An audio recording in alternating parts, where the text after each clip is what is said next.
कि जो नई राजधानी तैयार होनी है, उस नई राजधानी को तैयार करने वाले रुद्रमाला के मणके होंगे या विजयमाला के मणके होंगे? हैं? रुद्रमाला के मणके होते हैं। राजाएं नई राजधानी तैयार करते हैं युद्ध करके या रानियां तैयार करती हैं? विजयमाला तैयार नहीं करती, राजधानी कौन तैयार करता है? रुद्र के बच्चे, रुद्रगण। उस स्वभाव संस्कार से अनेक जन्मों के पुरुष हैं, उनके ज्यादा जन्म पुरुष रूप में होते हैं, उनके ज्यादा जन्म स्त्री रूप में नहीं होते। तो अनेक जन्मों के स्वभाव संस्कार पुरुष के होने के कारण वो सब भले स्त्री चोले वाले हों तो भी स्वभाव संस्कार से कैसे होते हैं? मेल। इसलिए भारतीय परंपरा में जो मिलिट्री आज भी बनाई जाती है, मिलिट्री होती है ना, उसमें कौन कौन से बटालियन बहुत ज्यादा महत्व की होती है? हाँ, गोरखा बटालियन भी महत्व की और राजपूत महत्व के।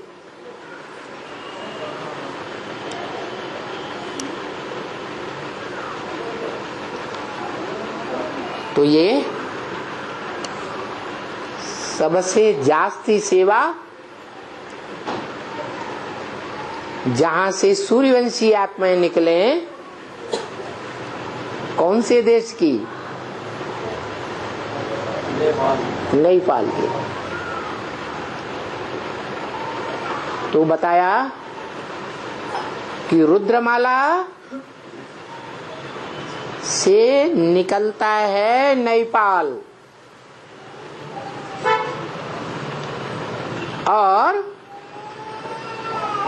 और सिर्फ नेपाल वाले सूर्यवंशी आत्माएं ही निकलती हैं या सभी धर्म के बीज निकलते हैं? सभी धर्मों के बीज निकलते हैं। लेकिन जो राजधानी का फाउंडेशन लगाने वाले होते हैं वो मोस्टली सूर्यवंशी होते हैं। भोलेनाथ के बोले बच्चे, सीधे साधे स्वभाव वाले, कोई तिकड़मबाजी नहीं। वैसे भी भारत में देखो,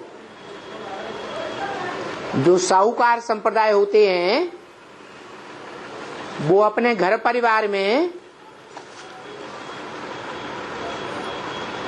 गार्ड के रूप में कहाँ के लोगों को रखना पसंद करते हैं? नेपाल के लोगों को रखना पसंद करते हैं। क्यों? तिकड़मी होते हैं या भोले वाले स्वभाव के होते हैं? भोले वाले स्वभाव के, सच्चे होते हैं। तो ये सारा फाउंडेशन कहाँ पड़ता है? कौन सी युग में पड़ता है? इस ब्रॉड ड्रामा की, 5000 वर्ष के ड्रामा की, 4 युगों के सीन वाले ड्रामा की, जहां शूटिंग होती है युग में, वो संगम युग है जिसकी यादगार पुरुषोत्तम मास हम मनाते हैं। कितने वर्षों के बाद? कितने वर्षों के बाद? 4थी वर्ष मनाते हैं। मना 4 युग जब पूरे होते हैं तो संगम युग शुरू होता है। यहाँ की यादगार है, जहाँ होती है सारी दुनिया की ब्रॉड ड्रामा की रिहर्सल। नेपाली भी यहाँ तैयार होते हैं, भारतीय भी यहाँ तैयार होते हैं, क्रिश्चियंस भी यहाँ तैयार होते हैं, बौद्ध भी यहाँ तैयार होते हैं। हर धर्म के बीज कहाँ तैयार होते हैं? है? संगम युग में जो बीज रूप आत्माएं हैं, बीज माने सारे संसार के बाप समान, बीज, बीज माने बाप। वो संगम युग में बड़ी एडवांस आत्माएं हैं। क्या? जैसे मिलिट्री होती है ना, दो देशों में युद्ध होता है, जो युद्ध के समय आगे आगे मोर्चे पर कौन तैयार किए जाते हैं? है? जो मिलिट्री आगे आगे तैयार की जाती है, रहती है, उसको कहते हैं एडवांस पार्टी। मोर्चे की सारी तैयारी कौन करता है? एडवांस पार्टी करती है। जिनके लिए बोला है व्यक्तवाणी में, उनके परिवार में तुम ब्रह्मा कुमार कुमारी जाओ या न जाओ, क्या तुम जाओ या न जाओ, लेकिन आने वाली दुनिया की राजधानी का फाउंडेशन लगाने वाले वो हैं। तो ऐसे ब्राह्मणों की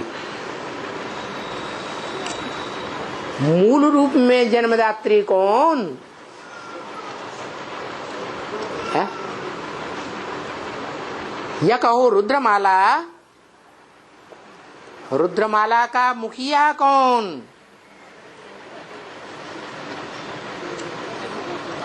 और मुखियानी कौन है? आदम है? आदम हो।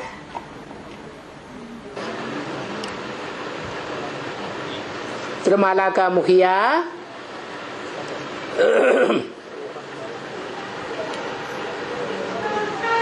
रुद्र हुआ, और रुद्र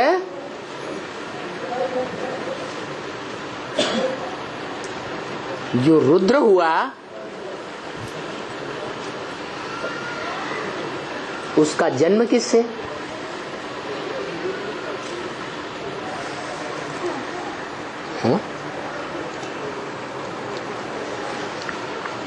रुद्र ब्राह्मण है या नहीं है? रुद्र शंकर को कहा जाता है।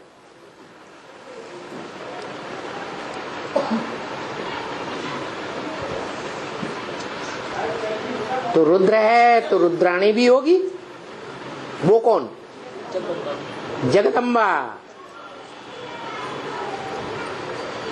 जिस रुद्राणी से रुद्र का जन्म हुआ, या यूं कहें ब्रह्मा के मुख से ब्राह्मणों का जन्म होता है। तो कोई ब्रह्मा होगा या नहीं होगा जिसके मुख से पहला ब्राह्मण जन्म ले? है? वो पहला ब्राह्मण कौन? बड़ी माँ। वो ब्राह्मण के ब्राह्मणी, न ब्राह्मणी न ब्राह्मण, वो ब्रह्मा। क्या कहा? वो न ब्राह्मणी है, क्योंकि ब्राह्मणी का जन्म भी ब्रह्मा से और ब्राह्मण का जन्म भी ब्रह्मा मुख से। वो रुद्राणी क्या हुई है? ब्रह्मा है साकार रूप में। चोले के हिसाब से भी स्त्री चोला या पुरुष चोला है? स्त्री चोला। तो वो जो स्त्री चोला है उसके मुख से जिसने सुना, ब्रह्मा दादा लेखराज के साक्षात्कारों को किसने सुना है? हाँ, मनुष्य सृष्टि की बीज रूप आत्मा ने पहले सुना, जो ब्रह्मा का भागीदार था। जिस भागीदार के पास ब्रह्मा बाबा सारे भारत में अपने साक्षात्कारों का क्लैरिफिकेशन लेने के लिए दर दर भटकते रहे, अपने गुरु के पास गए, पूर्ववर्ती गुरुओं के पास भी गए, वाराणसी में ढेर के ढेर विद्वान पंडिताचार्यों से मिले, कोई ने उनके साक्षात्कारों का समाधान नहीं किया। तो मजबूरन उनको अपनी दुकान का भागीदार याद आया, जिस भागीदार को उन्होंने बड़ा सोच समझ करके रत्नों का पारखी समझ करके, अपने से भी ज्यादा पारखी, अपनी दुकान में 10 साल पहले से ही मैनेजर बनाकर रखा हुआ था। मैनेजर को मजदूरी मिलती है कि नहीं है? मिलती है। तो सेवक हुआ या नहीं हुआ है? सेवक हुआ, भले मुखिया सेवक। तो बाबा को वहां से समाधान मिल गया। कैसे? वो बड़ बोली ने हिम्मत कर ली उसको सुनाने की, साक्षात्कारों की बात। और उसने जैसे ही सुना तो सुनने के साथ साथ कोई समझ भी सकता है या नहीं समझ सकता है? समझ भी सकता है। और वो साक्षात्कार जिनका अर्थ बड़े बड़े विद्वान पंडिताचार्य नहीं दे सके, वो हीरों का, इस दुनिया का ऐसा व्यापारी जिसकी छोटी सी दुकान थी जिंदगी भर, और वो दुकान चलती भी नहीं थी, कोई उसे पूछता भी नहीं था, वो व्यक्ति उन साक्षात्कारों का क्लैरिफिकेशन दे सकता है? दे सकता है? नहीं दे सकता। लेकिन ब्रह्मा बाबा प्रभावित थे उसकी सच्चाई, सफाई और विद्वता से। तो जैसे ही माता ने सुनाया, शिव ने प्रवेश कर लिया। और जिनके सामने प्रवेश किया वो 3 आत्माएं थी।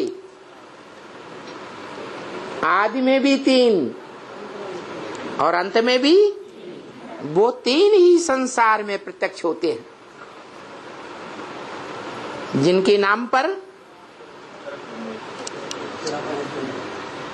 आज भी हमारे भारत में तिरंगा झंडा फहराते हैं और लकब लगाते हैं, विजयी विश्व तिरंगा प्यारा।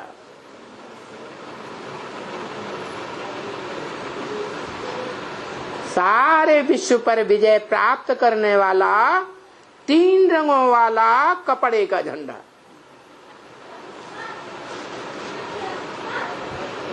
कपड़े का झंडा विजय करता है? यह शास्त्रीय भाषा में कपड़ा किसी और को कहा जाता है? हाँ, शरीरम। शरीर को वस्त्र कहा जाता है, शरीर को रथ कहा जाता है, शरीर को नाव कहा जाता है। कोई बहुत बड़ी नाव हो तो उसको जहाज कहा जाता है। क्या कोई ऐसा भी शरीरधारी है जो बड़े ते बड़ा जहाज का काम करता है? शंकर चाप जहाज जेही चढ़ी उतरे पार नर, ऐसे रामायण में लिखा है। क्या मतलब हुआ है? ये संसार ऐसा विषय सागर है जिस विषय सागर में एक ही जहाज है जिसका नाम शास्त्रों में शंकर दिया है। शंकर चाप जहाज यही चढ़ी उतरे पार नर। इस विषय सागर से पार क्षीर सागर में विष्णु लोक में चले जाते हैं।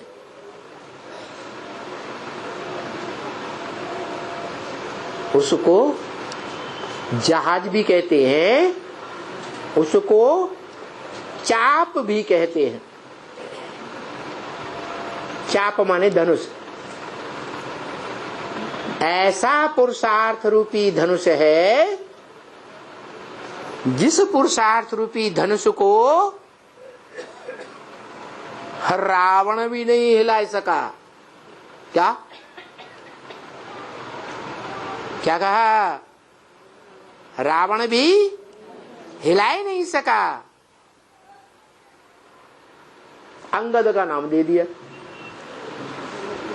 अंगद के पांव को रावण भी हिला ही नहीं सका। नाम क्या दिया? अंगद। माने जिसने अपने सारे अंगों को, सारी इंद्रियों को दान में दे दिया, उसका नाम पड़ा अंगद। अंगद उसने रावण की सभा में अपना बुद्धि रूपी पांव ऐसा जमाया, ऐसी मत स्थापन कर दी कि रावण के बड़े बड़े दिग्गज सिर, 10 सिर होते हैं ना, 10 धर्मों के कोई तो 10 मुखिया इस दुनिया में होंगे, वो भी उसको हिला ही नहीं सके।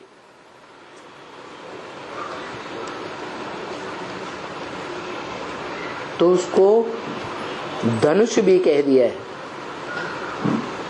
जिस धनुष को, जिस पुरुषार्थी रूपी धनुष को रावण नहीं हिला सका, लेकिन सीता ने क्या किया? सीता ने अपने बाएं हाथ में धारण कर लिया। बाएं हाथ में क्यों? वामांगी कही जाती है ना स्त्री, तो बाएं हाथ में धारण कर लिया।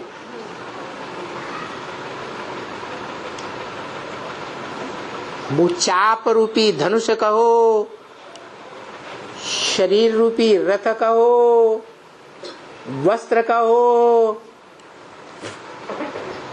वो झंडे में सबसे ऊपर दिखाया जाता है। सारी दुनिया में बड़े ते बड़े क्रांति करने वाला।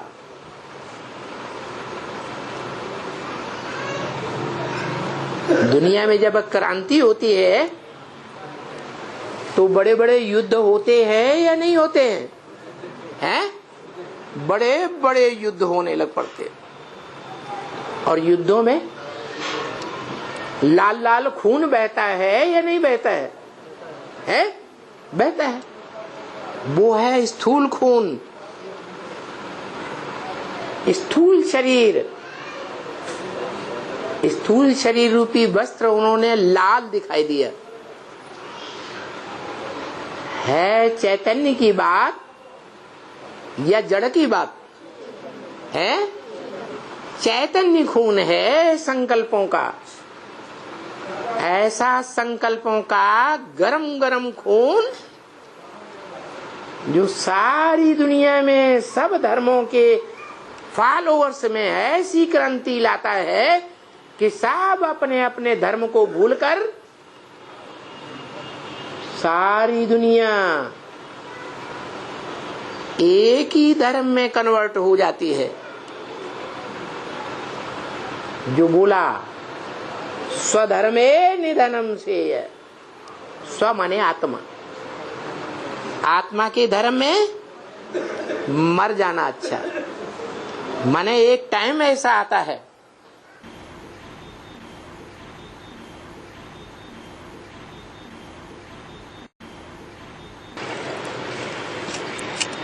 जो सारी दुनिया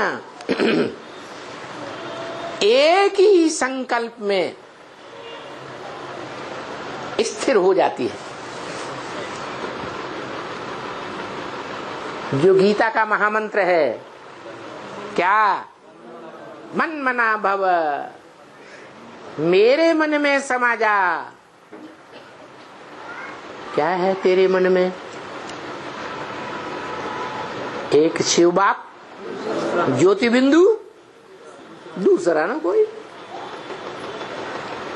तो उसके मन में ज्योति बिंदु समाया हुआ है तो सबको ऑर्डर मिल रहा है, आदेश मिल रहा है, मेरे मन में समा जा। माना मेरे मन में ज्योति बिंदु है तो सबके मन में क्या होना चाहिए? ज्योति बिंदु होना चाहिए। लेकिन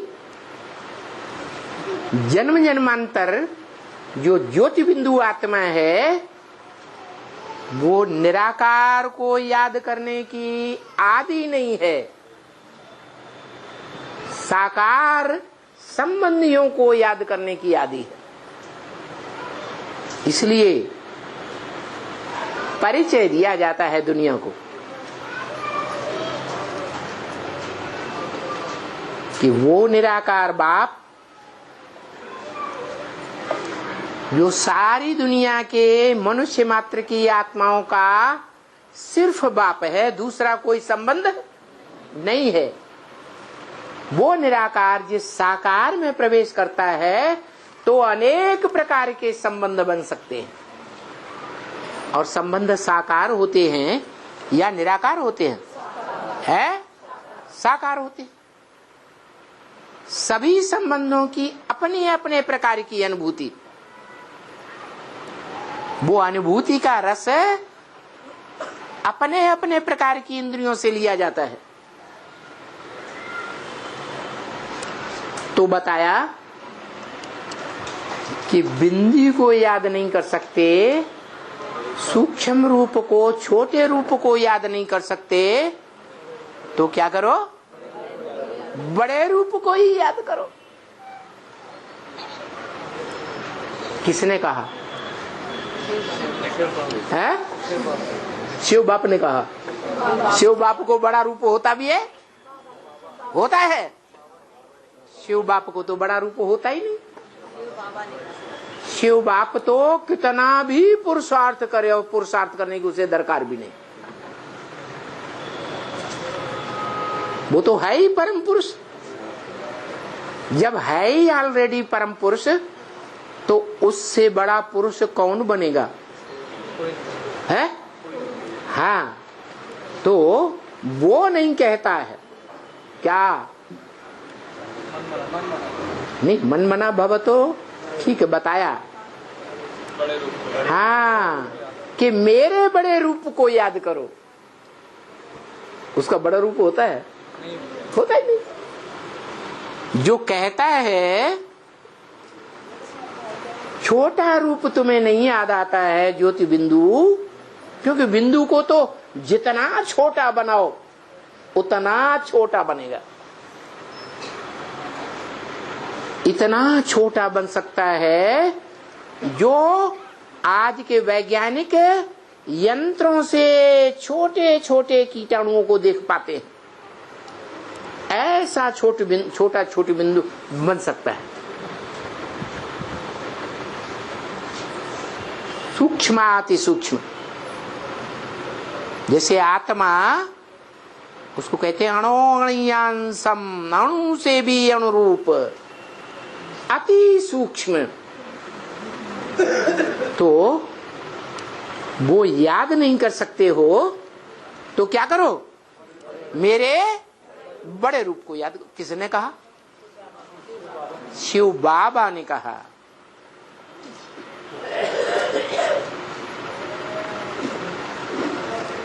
तो बड़ा रूप क्या हुआ? जिसमें प्रवेश करता है वो हुआ बड़ा रूप, जगत पिता, मनुष्य सृष्टि का बाप। वो जब संपूर्ण पुरुषार्थी बनता है तो देह को बिल्कुल भूल जाता है, देह की इंद्रियों को भी भूल जाता है, देह की इंद्रियों का रस लेना भी भूल जाता है। देह की इंद्रियों से सुख मिलता है ना, बाबा कहते सुख लेना है और सुख देना है, लेकिन शर्त लगा दी, एक के साथ सुख लेना है, अनेकों के साथ नहीं लेना है।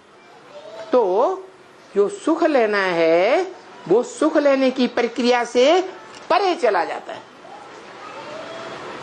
जब एक परे जाता है तो वो दूसरों को सिखला सकता है या नहीं सिखला सकता? वो ही दूसरों को सिखलाता है, अतीन्द्रिय सुख में आ जाओ। कैसे सुख में आ जाओ? इंद्रियों से परे की स्टेज का जो सुख है उसमें आ जाओ। सतयुग में जो पहला पत्ता कृष्ण जन्म लेता है वो भी ज्ञानेंद्रियों का सुख लेता है, देह की इंद्रिय का सुख लेता है, इसलिए आत्मा नीचे गिरती जाती है जन्म जन्मांतर। क्या? तो क्या बताया है? बड़े रूप को याद करो। तो तरीका बता दिया, बड़े रूप में छोटे बिंदु को याद करो। क्या? साकार में निराकार को याद करो। ये भी बता दिया कि वही बाप है, सुप्रीम बाप, वही सुप्रीम टीचर है, वही सदगुरु है, साकार। तो जब वो है ही एक सुप्रीम टीचर, बीज बोने वाला सुप्रीम बाप, जिस यज्ञ के आदि में बीज बोया था ज्ञान का, बोया या नहीं बोया? गीता में भी लिखा है, अहम बीज प्रदपिता, मैं बीज बोने वाला मनुष्य सृष्टि का बाप हूं। तो मनुष्य सृष्टि का जो बाप है वो सारी मनुष्य सृष्टि में ज्ञान का बीज बोने वाला है। वो ज्ञान का बीज बोने वाला ही पहला ब्राह्मण बना। किस ब्रह्मा की औलाद है? जिस ब्रह्मा के मुख से साक्षात्कारों का बयान मिल गया। तो मुख से सुना तो क्या हो गया? मुखवंशावली, ब्रह्मा का पुत्र ब्राह्मण बन गया। तो पहला ब्रह्मा कौन हुआ? साकार में स्त्री चोले के हिसाब से है जगदम्बा। तो वो ही जगदम्बा अगले जन्म में वो ही आत्मा, वो ही पार्टधारी, जब रुद्रमाला में माता का पार्ट बजाती है, रुद्रमाला के बच्चों को जन्म देने का पार्ट बजाती है, तो वो उस सूर्यवंश में बड़ी माता हो गई या नहीं हो गई? वो सूर्यवंशी बड़ी माता चंद्रवंशियों में जाकर के पुत्र वधू बनने वाली की गोद भरती है। बड़ा बोली है तो बोल बोल के गोद भरेगी, वाचा से गोद भरेगी या समझानी से गोद भरेगी? बाचा से गोद भर देती है और वो सुनती है। लंबे कान वाली प्रभावित हो जाती है। तो देखो, महाकाली ऐसी जबरदस्त है कि दुनिया में जो पवित्रतम पार्ट बजाने वाली आत्मा है जन्म जन्मांतर, उसको भी अपने अधीन कर लेती। तो किसी को छोड़ेगी? किसी को नहीं छोड़ती। ओम शांति।